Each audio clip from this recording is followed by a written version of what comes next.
koso sai ari Usman nyamanari TV.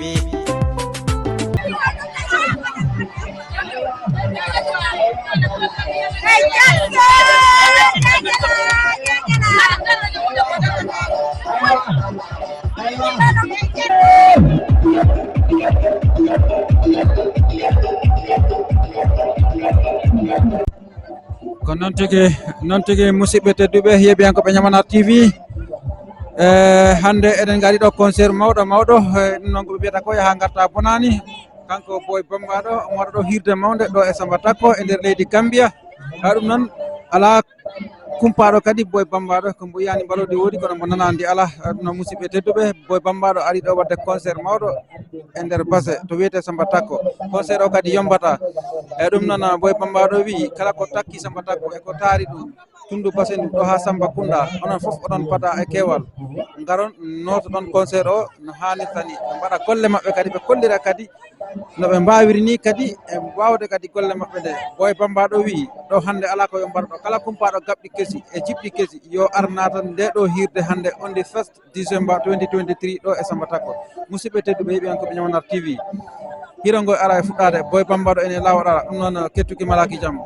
ñoƴƴe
Wala, orang dia berpala di kolam orang lihat tak? Sista dia kumba angin.